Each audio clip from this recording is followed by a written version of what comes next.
Hello, my friends, and welcome to another episode of Unlimited. Today, we are talking about values-aligned leadership, and we're talking about this because there is so much talk around values alignment in business, but so often it is outward-facing. It is looking at the way a company is showing up, the presentation, the optics of the company, the engagement with clients versus how that looks internally. What inevitably happens when companies aren't looking holistically at values alignment and really uplifting leadership in that alignment is what is often referred to as checking boxes. It goes back to optics and essentially paying lip service to the change that a company says that it wants to lean into. I heard an interview a while back with Anand Giridharadas, who wrote Winners Take All, the elite charade of changing the world. And in that interview, he talks about philanthropy and how so many companies and individuals are focused on being philanthropic while perpetuating the need for the philanthropy through the way they do business and the way that they live in the world. In order to create real change, we have to step away from the status quo and the patterns of what we are used to in business and pour intentional energy into leadership that is rooted in the values that a company espouses, essentially embodying as an organization those values. The problem is that many people haven't experienced examples of this, either personally or professionally. A lot of times it's more what we don't want than what we do want. So that is why I invited Alesia Galati to come on and have a conversation about what does it actually look like to create and run a values-aligned business utilizing values-aligned leadership. What does that look like in practice? Alesia Galati runs a full-service podcast management company, meaning you record and her team does the rest. She helps business owners launch and maintain lead-generating podcasts. She lives in sunny North Carolina with her husband, 2 small boys, and a rescue pup. When she's not working, you can find her either hiking, chasing her kids around, or watching the latest Star Wars with her husband. If you've been listening to this podcast for a little while, you would have heard her previously on So You Want to Start a Podcast. In this episode, some of the things we talk about are aligning personal and business values, setting boundaries and expectations, considering employee and client experience, too little or too much work is a problem, and investing in your team. I absolutely adored this conversation, and I can't wait to share it with you. So without further ado, let's get started. Hey there, I'm Valerie Friedlander, Certified Life Business Alignment Coach, and this is Unlimited. This podcast bridges the individual and the societal, scientific and spiritual, positive and negative, nerdy and no, there's just a lot of nerdy. Come on board and let's unlock a life that's as badass as you are.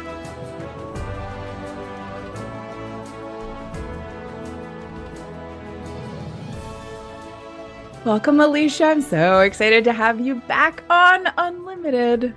Yes, thank you so much for having me, Valerie. I am very excited and especially excited about this topic because I love having this conversation. Yes, and I knew that I wanted to talk to you about this because it is something that I think is a really big conversation in a lot of spaces right now about like how do we do better as organizations, and so often it's checking the boxes. You know, it's like, oh, we're trying, but the dynamics are handled in a really clunky way because people don't really know what they're doing. Because we don't really have a lot of great examples and foundations. And it takes a lot of personal work to be able to show up to this idea of really living, embodying within your organization the values that you espouse. So going beyond that, just here's what's on our website. Like really bring it in. Yeah, and it's really remembering that there are people, right, behind the work they do. Like, yes, the work they do is important and the work that you ask them to do is important, but there's also people and human beings and their own life problems and like things always happen. So being a leader, I think, is definitely difficult. And like you said, there's not a lot of good examples that we have to be able to play off of. Thankfully, I had a really, really great example in my corporate career and some bad ones. So that really helped me to be able to say, I don't like that and I do like this. Yeah, that makes a huge difference. And one of the things that I think sometimes people are like, this was an awful experience. And how do you move forward with value from it instead of going, this is terrible? And yes, sometimes it is. And trying to move forward in a way that doesn't just perpetuate some of those patterns. And I think that's actually part of the root of the issue is just like parenting, we often model what we've experienced because we haven't taken the space to unpack it. And then that happens within workplaces too. And we won't even get into like how oftentimes we have parental dynamics within workplaces that come up. That's a whole nother topic. But to carry that into like, especially when you're running your own business, some of those patterns that you experienced that got normalized, to have the ability to go, okay, this was an example that really worked for me. And this was an example that really was not helpful. And how do you move forward from that? I'm curious, what helped you engage that in a tangible way in your own business? So for me, there were two things that kind of come to mind. The first being really knowing and understanding what my own values are as a person, knowing what values I wanted to embody in the company, understanding the values of the people that work for me. So like knowing values all across the board, I think is really, really important because you know people's motivations, you know your own motivations, you know the company's motivations in its own entity, you know your team's motivations. And then the other thing that kind of allows me to change the, instead of just looking at it being like, well, this didn't work, is actually taking a pause and reflecting on those values before jumping to conclusions, before reacting how I might want to instantly react, taking a moment and saying, let me get back to you, or let me think on this, or not responding if it's an email, like, and it's triggering or whatever, like not responding at all and giving myself space to process it. I think those two things really help with being able to shift the culture. I really love, as you know, the reminder of taking a pause, because in such a busy environment, there's very little room, or at least it feels like there's very little room to pause. I would love for you to share those values. And I know that we have our personal values and then our business values. So would you share a little bit about those two and how they go together? Yes, absolutely. So for my personal values, I've got a few of them.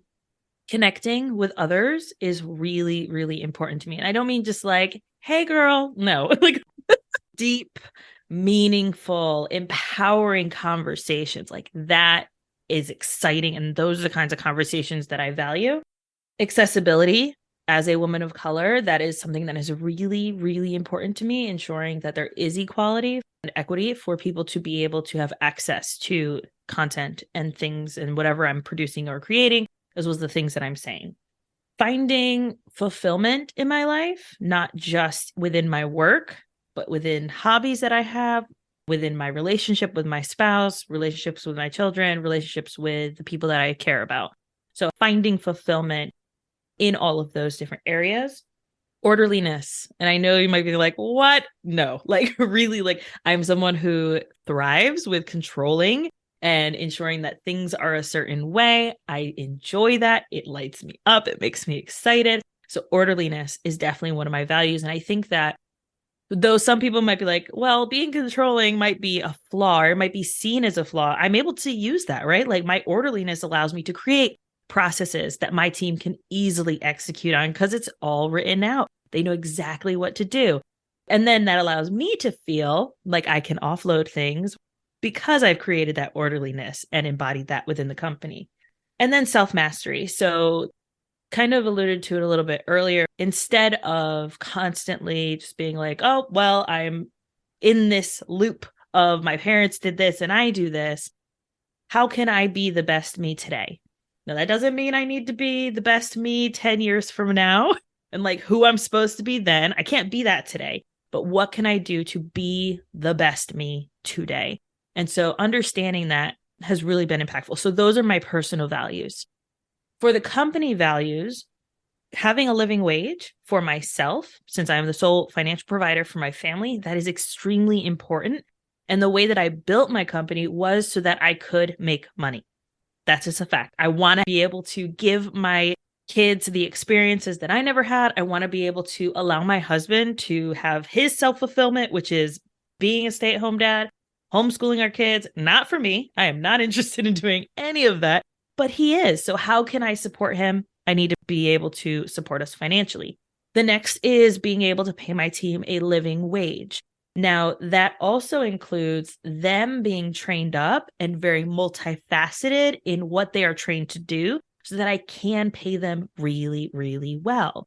If they were only doing one thing, we see this a lot with like agencies or small businesses. They have a lot of small contractors that each do a little thing and they maybe work 5 hours a week and there's like $15 an hour or sometimes even less than that. Whereas I am all about being able to financially provide for my team in that they can work the full-time hours. They get paid over $20 an hour because they are skilled in what I've trained them to be skilled at. So those are really, really important to me.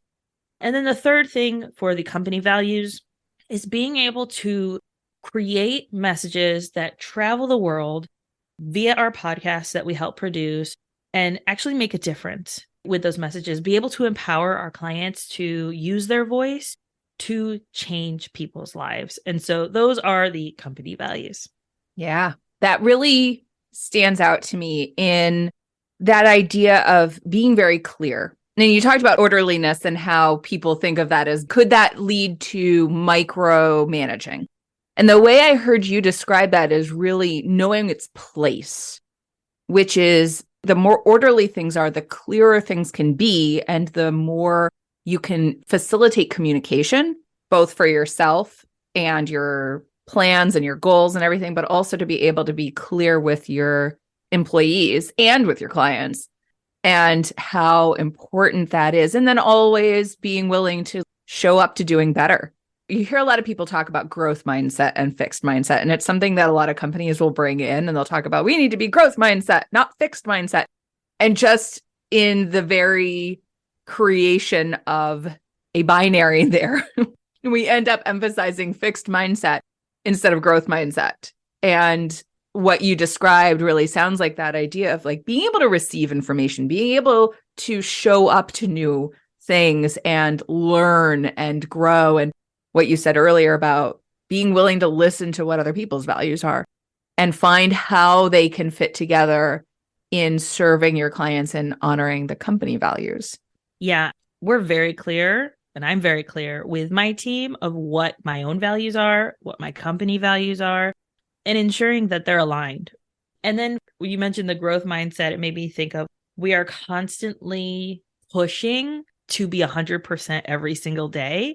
And I've learned this, especially as a mom, and especially as someone who struggles with chronic illness and like all of these different things. I cannot show up 100% every single day. There might be a day where I get great sleep, I feel good, I drink my water, I am feeling energized and ready to go. That day I can give 100%. Mondays and Fridays, it's like 50 because it's the bookend of the week and the weekend.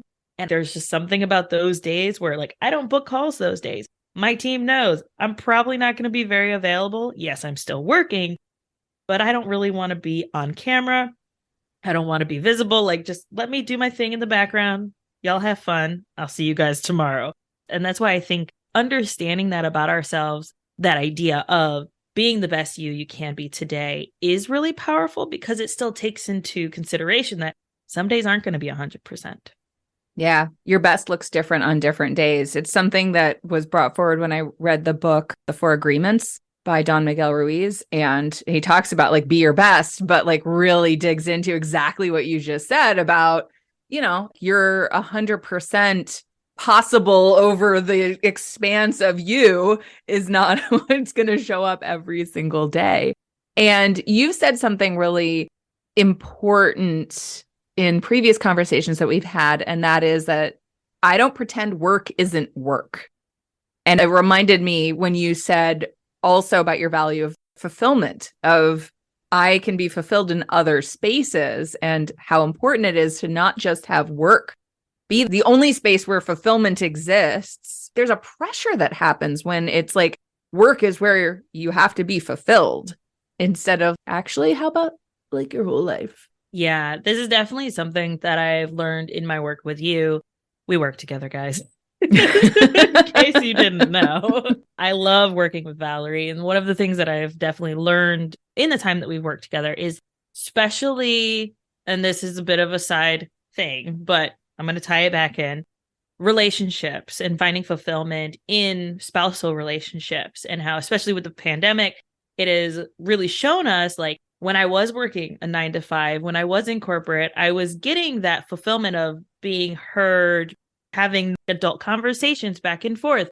And now that I'm home and my husband's home all the time, he's someone who likes puns. I have to let him know, hey, I really want to have a serious conversation, because he will go off the rails. And so, like, understanding that I was getting that normal, what I would call normal conversations before fulfilled, and then now having this expectation on him, which isn't fair, that he has to show up this way. I think we do the same thing with our work, that, oh, I was fulfilled in this area when I worked my 9 to 5, and so my business needs to fulfill me in this same way, when, especially as solopreneurs or those with small teams, you're not working in a corporation where you have friends at different plants or you have friends at different locations and you're maybe traveling, like all these different things. So I think, and this goes back, I think, to also being a parent. When our kids are younger, so much of our identity is being a mom. And the same goes for business. You are the business owner. And so, like, finding ways that are not monetizing, right, I think is really, really important for us. Finding other things that are fulfilling, finding other communities that we really enjoy. For me, that has been reading community. I read a ridiculous amount of books, about 200 plus books per year in the last few years. And I love it. And I don't have to monetize it. If anything, it's taking all my money.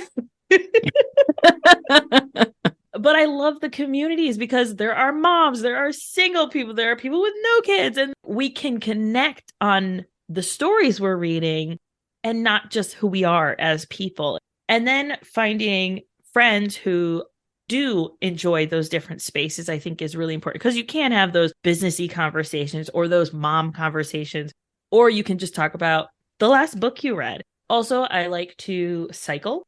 So I have an indoor bike that I like to do. And there's a community on that, like just people who like to do cycling and whatever. So I think that if you just find something that you really enjoy that is not monetizable, that's important, and that is enjoyable and fun and allows you to work. Maybe it's you working your brain or working your body or whatever, or it's keeping you active and making you stronger, I think, as a person, and finding communities around that, it's really, really beneficial.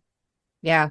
Well, and it combats that whole idea that we're so infused with of work-life balance, this idea that work is equivalent to life instead of like is part of life, and this pressure to get everything in one place. And these sorts of patterns are things that infuse in all different areas, and especially in work, because it is such a big part of our life to have work that we're like, it's all or nothing. And that trickles down in terms of leadership. I was just talking with someone about the idea of setting boundaries. And as you were talking about values and the ways the values get implemented, it really highlights to me, again, why understanding your values is so important for being able to set healthy boundaries, both with employees and for yourself. And one of the things that I know that you've done a lot around, and that I admire about what you do, is really considering your employee experience as well as your client experience, and what that looks like in terms of not pretending work isn't work, and giving that space to be a whole person, be a human being, not having to expect that you're going to be tip top all the time. I would love for you to share a little bit about what that looks like in terms of how you set boundaries for yourself and how that impacts as a leader for your team and supporting them in having their own boundaries. Yeah. So with my team being virtual, this is something that I have definitely pushed for. And that is, yes, we have business hours, and those are the hours that I tend to work, which is like 9 to 5 Eastern. But I do know that my team has other things going on. One of them is currently planning a wedding. The other one is having some situations with her pets where her pets aren't feeling well. She's having to go into surgeries. Like there's a lot going on. And so she might not be able to work the normal 9 to 5 because she has things that she needs to go and handle for her pets, which I think is really important. And so understanding those aspects, I'm able to kind of set some deadlines that will still appeal to the clients. Like, hey, this is how much time you have to get your thing to us and then back to you, right? So setting that expectation with the client up front and then letting the team know, hey, you have this window of about 3 business days to complete this task. And that allows them to work whenever it is feasible for them. And I don't require them to be on during those times. And also understanding that most people don't work well between the hours of 9 and 5.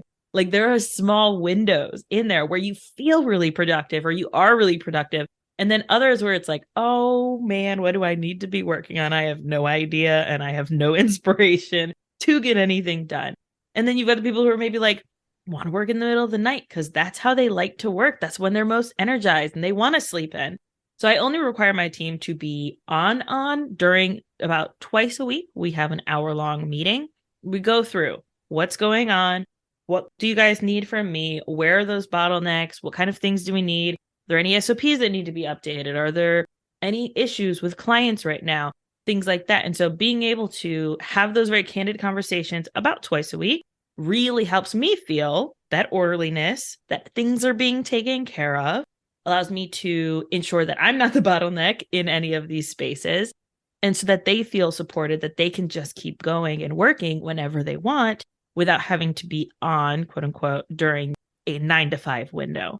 What that allows is for happier employees where they feel like I don't have to push past and I don't have to show up when I really can't show up, or I'm having this crisis and my brain is in a million different areas because something's going on, or I'm having to go to this thing.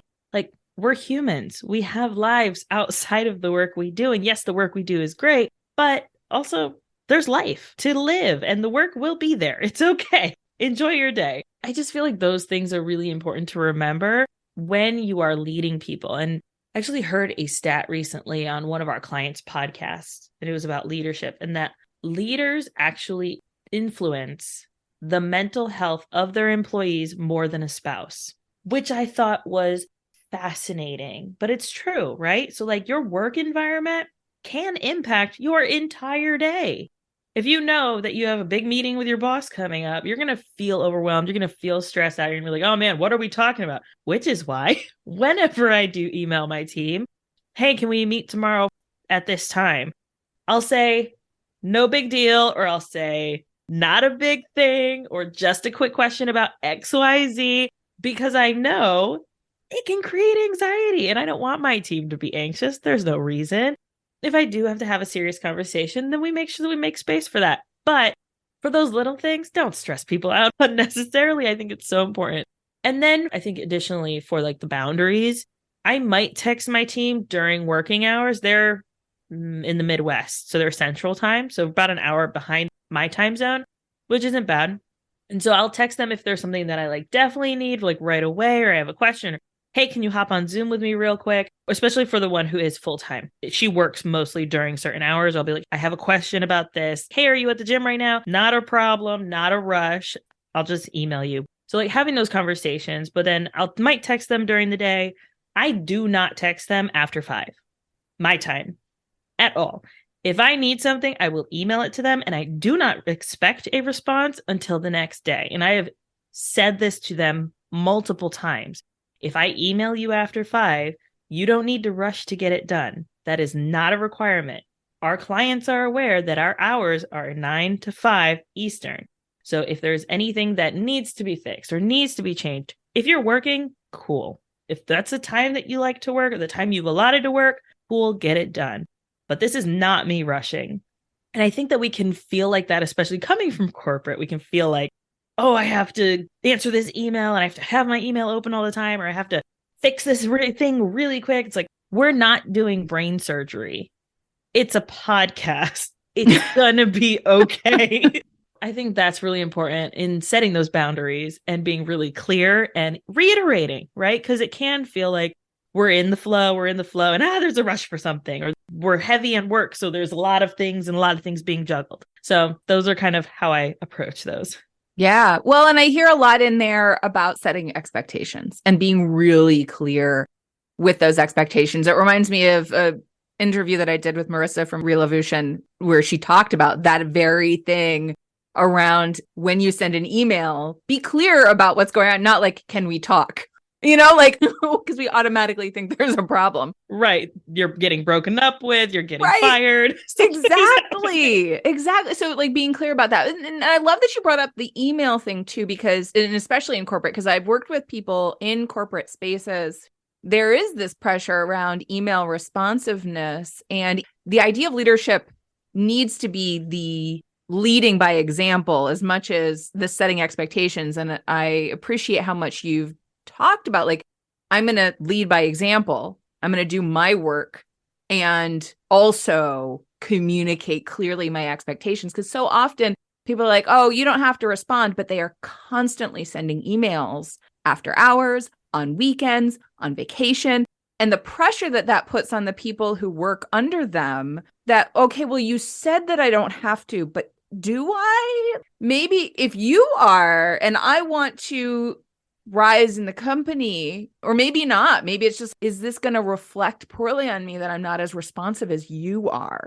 And that disconnect between the actions and the words. And as you talk about this, like, okay, we have such a strong foundation of how we work, and it's okay if it's different. Whereas if that foundation isn't there, those things matter. They amount to what you're describing with the text messaging. Like, here is the firm line. There are wavy lines and perforated lines, and then there are like firm lines. And how do we utilize those to articulate in action and in word our boundaries and expectations within those boundaries? The other thing that you said just now that really sparked to me is that load. Like, oh, something came in, it's really busy. And so often I hear people talk about, well, we have too much work, but it's a good problem. I mean, I get we need money to be able to function. That's important, but it's still a problem. And I would love for you to talk about your perspective on that, because I know we've talked a little bit about it before, and I feel like people need to hear. Yes. So my background is in manufacturing, supply chain, inventory management. And so I am all about capacity. And when I say capacity, the amount of work equal to the amount of time allotted, equal to the amount of man hours and manpower that you have to be able to accomplish that work. And so for us, we kind of break that down between my team and I, like, how many clients do we have? I am constantly looking on a monthly basis. How long are we spending on client work? How many hours are we putting in and ensuring that there's an even balance between the team? No one feels overwhelmed. And literally just had this conversation with the team yesterday. We have a new client coming in, and we also are in the middle of a really big project, which the timeline gets weird. We've been waiting to start this project for like a few months now. So we finally are ready to start this project. It's going to be a little weird. We're going to be busy for the next few months. And so having this brand new client, I was asking the team, where do we want to put this person? This is the expectation. This is a package that they would like to use. And this is the kind of hours that it would be. This is what their kind of style is. Where does it make sense? And so letting the team discuss, and quite frankly, if it needs to fall to me, even as the business owner, to handle it because the team is at capacity, then I step in. And then also noting how many hours am I putting in? And as I show up more as a leader, do I need to start delegating more? Do I need to hire more people? Where is that point? Like there's so many different factors that go into it, but I think capacity is what it really comes back down to, is understanding the ability of your team to show up, your ability to show up, how many clients you can actually serve during that time efficiently and effectively so that you don't have angry clients. Like you don't want that. So being able to show up for them at the best of your ability and still being able to allow people the hours that they need. I think this is where it's really important for me with my team. And it really goes back to that second value of paying my team a living wage. That includes a certain number of hours that they need to be able to make that living wage. So I need to make sure as the business owner that we have the work to be able to facilitate that. That is on me to do that. It is important that I do that because it fulfills that value. So really going back to what we said at the beginning, knowing your own values, knowing the company values, and being able to allot the work so that way it does show up for your values. And also noting that finances can be part of your values. I think there's a lot of talk around your values have to be these grandiose ideas and changing the world one person at a time. And it's like, how? How are you changing one person at a time? Are you paying them a living wage? No, then you're not changing anything. Like you're able to use this financially, these finances to impact not just yourself, but your team's lives. And then that goes into their communities as well. Like that can change lives. So I think that let's talk about money, please. And thank you. Yeah. Well, and just the livelihood, like that balance between income and living, we have a terrible time with in our society. And I had a client recently who was just like, it feels really weird to factor in money into my job search. And I was like, oh, that's interesting. Like there's this pressure to, and I did a podcast episode on this about the pressure to love your job, where I talked to Kristen Downs about this idea and how it means that we're removing the idea that, no, actually we work because we need to make a living. You can love it. It doesn't have to be the only thing, but it's absolutely a thing. Like, it's not a thing. And that's kind of important to remember. Yeah, I think especially in like the rise of female business owners and all of that, I think there was a lot of looking back 5-10 years, right? In the beginning, there was a lot of pressure to undercharge or to get the experience, or, oh, my corporate experience doesn't relate to the new thing that I'm doing. And so I have to start at some lower pay. And I love what I do, so I'm just going to keep doing it. I, especially having those values, cannot do that. Like I had a conversation with a potential client today, and this was talking to a corporation who has a huge podcast, who has multiple hosts on the podcast, and was looking at like a podcast audit. And I said, these are our prices. And they said, let us know if these prices are negotiable. And I wanted to laugh because I'm a small business. You are a corporation. I have the experience and the expertise that you need. And these are my prices, period. Like there are no negotiatings for this at all. So I think going into business and realizing that and having that as part of your values, the old me might have been like, ooh, I really might want this client. And so maybe I should tweak the prices, or maybe I should be negotiable. Go back to the values. What do the values say? The values say, no, this is the price. Yeah. As we're talking about that idea of capacity, I worked for a company that I was on the admin team, and the company was trying to grow. And they're like, okay, well, we're in this full court press, which is people are going to take on more work for a period of time as we grow. That full court press went on for years. Yeah. And people were leaving because they were burning out. If work is taking over everything, and it comes down to that, like, well, it's a good problem. Still a problem if you're burning people out. right? So this is something, just had a conversation with my team about this yesterday when I was talking about like, here's the new client that we have. This is what that workload might look like. I went back to the person who is full-time because she is salaried. And so I only require her to do 35 to 40-ish hours a week. If she goes over 40 hours, I want to know. Not because I want to cap her at anything, but because I understand the difference and the balance needed of the amount of hours that you're putting into the work and the amount of money that you're getting paid, especially when you're salaried. And so she might know, hey, some weeks might be 35, some might be 40, and she's able to navigate that however she needs to. But if she starts pushing over 40 consistently, that's a problem to me and on me to be able to balance that work so that she is not living for work.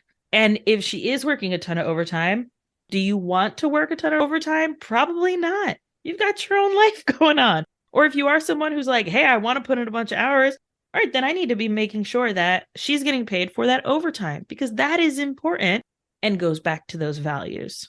The other thing that we do that I think works really well, we start people at a base pay.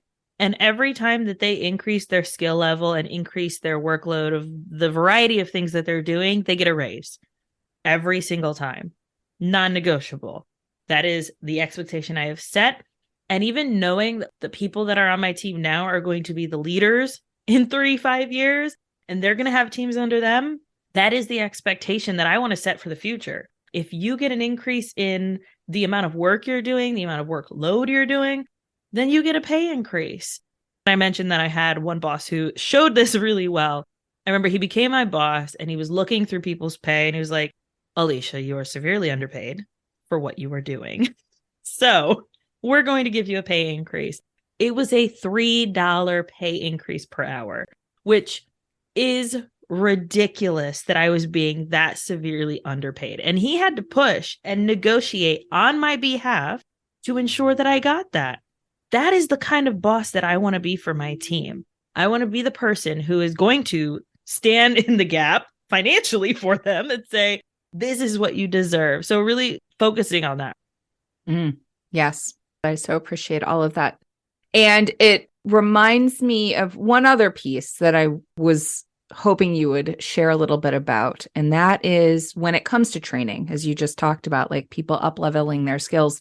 That's something that I know that you provide, that you actively get spaces for your employees to get trained both personally as well as professionally. So the training's increasing their skills, but also increasing their ability to show up well as an employee. And I'd love for you to share a little bit about that and how you make those decisions. Yeah, so it kind of goes back to that self-mastery of like my own personal values. And so understanding that, especially with the shift in like AI and the shifts in podcasting and making sure that we're optimized for all of these different search engines, there's a lot of skills that need to go into writing these show notes, figuring out these titles. And so like this quarter, we are planning on doing SEO training. So I had them go through a few free certifications. One, it allows them to use those as like, hey, I have these certifications. If they don't want to use them, they don't have to. But it shows that they're constantly learning. It shows our clients that we are constantly learning. Then during our annual reviews, I asked them, what are their personal goals? What are some things that you're struggling with? What are some things that you'd like to improve on?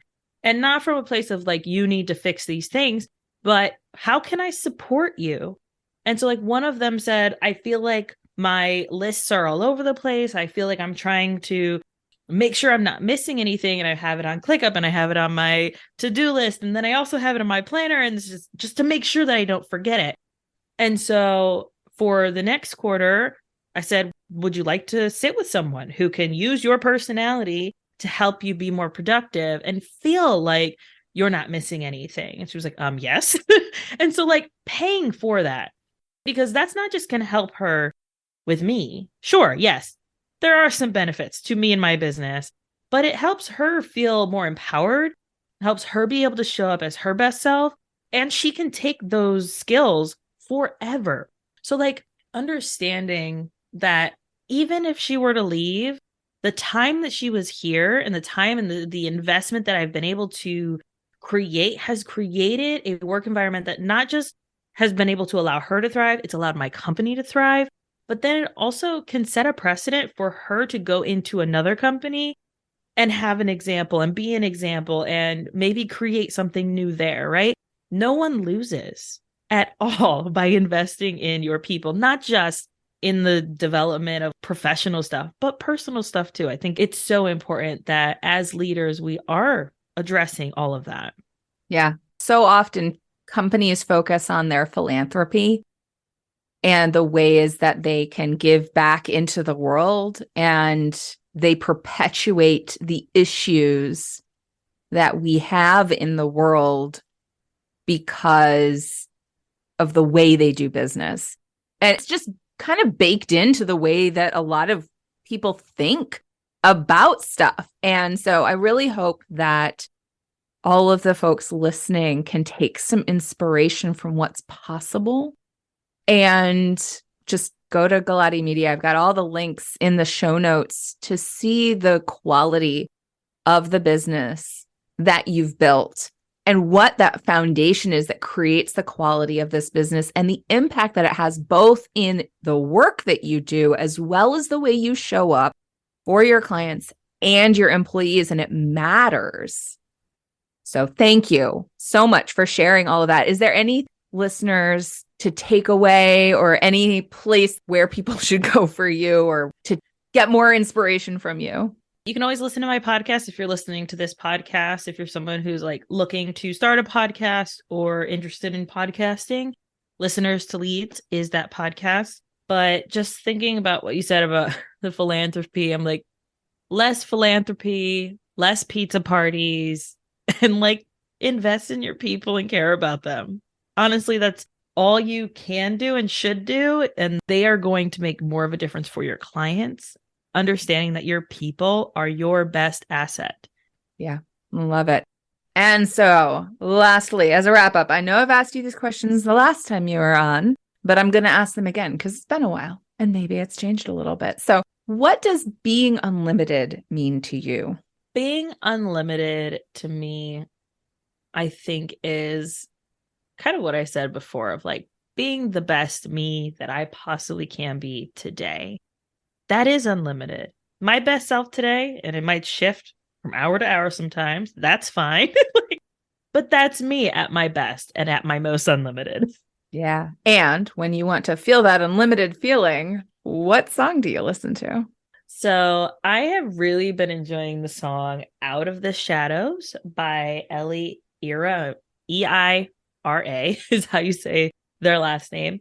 And it's just really about coming out of the shadows and being yourself and shining a light on who you are. And I really, really love that song. Awesome. I can't wait to listen. It will be on the Unlimited podcast playlist. So y'all go check it out. Yay. And thank you again, Alesia, for joining me. It's been such a pleasure having you on. Yes. Thank you, Valerie, for having me on. Thanks for listening. I so appreciate you being here. If you got something out of today's episode, please share it. Leave me a review, take a screenshot, and post it on social with a shout out to me. Send it to a friend or, all of the above.